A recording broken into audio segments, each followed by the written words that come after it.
Hello बच्चों, आज से हम शुरू कर रहे हैं कक्षा 10वीं की हिंदी पाठ्य पुस्तक हिंदी सौरभ से।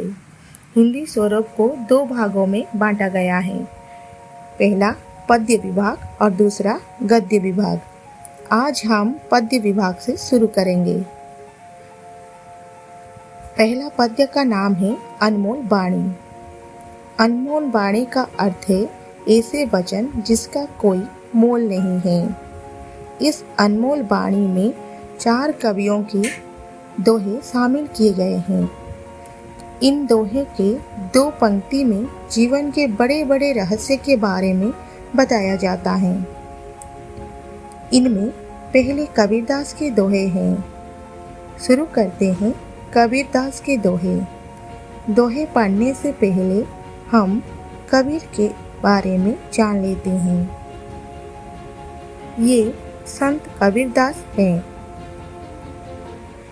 कबीरदास का जन्म सन 1398 में काशी में हुआ था। कहा जाता है कि वे एक तालाब के किनारे मिले। एक जुल्हा दंपति ने उनका पालन पोषण किया। वे कपड़े बुनने का काम करते थे। ज़्यादा पढ़े लिखे नहीं थे, लेकिन बड़े अनुभवी थे।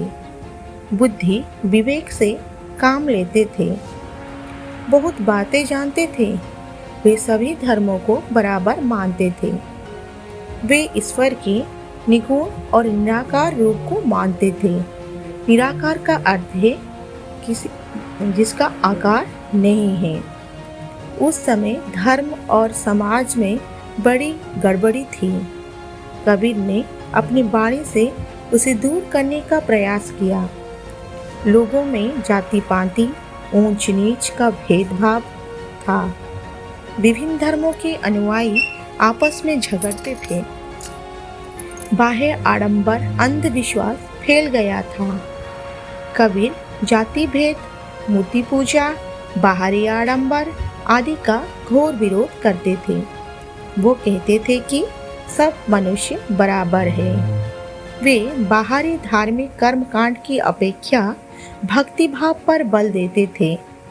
वे तीर्थ, व्रत, जप, तप, मूर्ति पूजा आदि बाहरी काम छोड़ सच्चे दिल से भगवान की भक्ति करने को कहते थे। वे सदाचार, सच्चाई, भाईचारे, धार्मिक सहिष्णुता का प्रचार करते थे। कबीर का व्यक्तित्व सादा सीधा पर बड़ा प्रभावशाली था। उनकी वाणियों को उनके शिष्य ने विजक नामक ग्रंथ में संग्रहित किया। उनकी भाषा मिश्रित खड़ी बोली है, जो उस समय जन समाज में प्रचलित थी।